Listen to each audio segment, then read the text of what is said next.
Vous êtes devant un miroir. Vous vous regardez droit dans les yeux. Quelles sont les premières pensées qui vous traversent l'esprit? Est-ce que vous vous dites « je suis capable, je suis digne, je mérite le bonheur » Ou bien, est-ce que vous sentez un poids, une petite voix qui critique, qui doute, qui juge?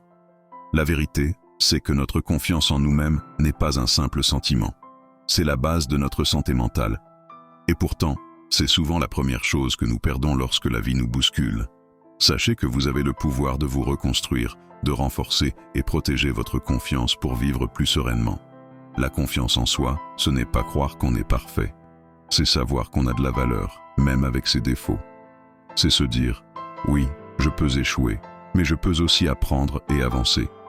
Sur le plan psychologique, les chercheurs ont montré que l'estime de soi et la confiance en soi jouent un rôle majeur dans la santé mentale. Une faible confiance en soi est souvent liée à l'anxiété sociale, la dépression, l'autosabotage, l'isolement. Alors qu'une bonne confiance en soi agit comme un bouclier. Elle nous permet de rebondir après un échec, de gérer les critiques et de continuer à avancer même dans les moments difficiles. La confiance en soi n'est pas innée, elle se construit. Et la santé mentale n'est pas figée, elle se cultive jour après jour. Pour comprendre comment renforcer notre confiance, il faut en examiner les bases. L'image de soi. C'est la manière dont vous vous percevez, votre apparence, vos capacités, votre personnalité.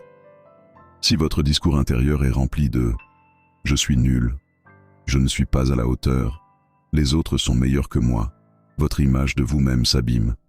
Et cette image influence directement votre santé mentale. Chaque matin, regardez-vous dans le miroir et répétez 3 qualités que vous appréciez chez vous. Cela peut paraître naïf, mais votre cerveau enregistre ces messages et il reprogramme progressivement votre perception de vous-même. La valeur personnelle. C'est le sentiment que vous méritez l'amour, le respect, le bonheur. Beaucoup de personnes lient leur valeur à leurs résultats. Si je réussis, je vaux quelque chose. Si j'échoue, je ne vaux rien. Mais votre valeur n'est pas négociable. Elle est intrinsèque. Vous n'avez pas à la mériter. Vous êtes digne, simplement parce que vous existez. La compétence. C'est la confiance que vous avez dans vos capacités à agir, et elle se renforce par l'action. Plus vous essayez, plus vous apprenez, plus votre sentiment de compétence grandit. Cela réduit le stress, améliore votre humeur et vous rend plus résilient. Pour protéger votre confiance, il faut aussi reconnaître ce qui la détruit.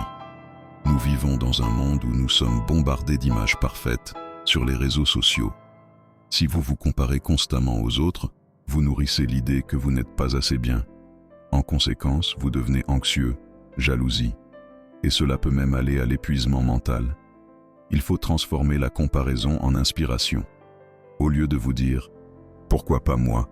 dites « Qu'est-ce que je peux apprendre de cette personne ?» Cela change la dynamique et protège votre estime de soi. Vous devez être capable de vous remettre en question de façon saine, car se traiter intérieurement comme son pire ennemi détruit la santé mentale. Votre dialogue intérieur doit devenir celui d'un allié, pas d'un bourreau. Quand vous vous surprenez à vous insulter mentalement, posez-vous cette question. Est-ce que je dirais cela à quelqu'un que j'aime? Si la réponse est non, reformulez vos pensées. Vouloir bien faire est une qualité, mais vouloir être parfait est une prison. Le perfectionnisme entraîne un stress chronique, la procrastination et un sentiment d'échec permanent. La solution, c'est d'adopter la mentalité de progression plutôt que perfection. Chaque pas compte. Même un petit progrès est une victoire.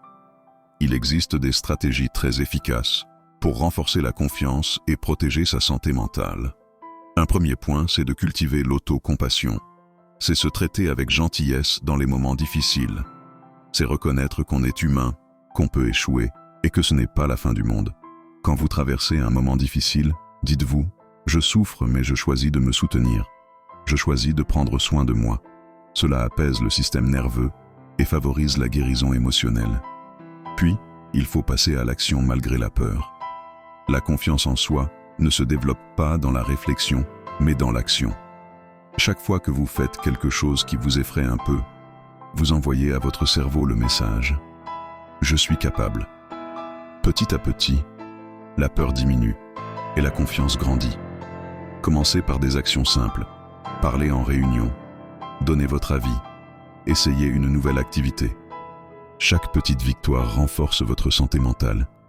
Votre environnement influence votre esprit plus que vous ne le pensez. Fréquentez des personnes qui vous soutiennent. Lisez des livres inspirants. Écoutez des podcasts qui élèvent votre mental. Protégez votre espace intérieur comme un jardin. Retirez les mauvaises herbes, les critiques destructrices, les informations toxiques et semez de bonnes graines, affirmation, gratitude, inspiration. Une chose à ne pas oublier, c'est la nécessité de prendre soin de son corps. La santé mentale et la santé physique sont étroitement liées. Un sommeil de qualité, une alimentation équilibrée, l'exercice régulier, tout cela améliore la chimie de votre cerveau et donc votre confiance. Et en dernier lieu, il faut se fixer des objectifs atteignables, car rien ne renforce plus la confiance que d'atteindre un objectif que l'on s'est fixé. Commencez petit, célébrez vos victoires, puis augmentez progressivement le niveau de difficulté. Chaque succès vous envoie ce message puissant. Je peux y arriver. Pour aller plus loin, il est important de comprendre que la confiance en soi n'est pas seulement individuelle. Elle se nourrit d'une vision plus grande que soi. Les personnes qui donnent un sens à leur vie sont plus résilientes face aux épreuves. Trouver un but, même simple, vous permet de traverser les moments difficiles sans perdre pied. Demandez-vous, qu'est-ce qui est vraiment important pour moi? Quel genre de personne ai-je envie de devenir? Comment puis-je contribuer positivement au monde? Cette clarté donne une direction. Et quand on sait où l'on va, on se sent plus confiant. Vous n'êtes pas obligé de croire tout ce que votre voix intérieure vous dit. Vous pouvez la reprogrammer, jour après jour, avec patience et bienveillance. La confiance en soi n'est pas un don réservé à quelques chanceux. C'est une compétence, une discipline de vie et surtout, un cadeau que vous pouvez vous offrir.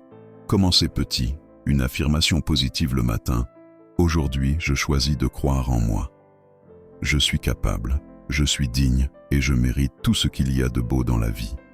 Une petite action qui vous challenge dans la journée, un moment de gratitude le soir. Ces micro-changements créent des transformations durables.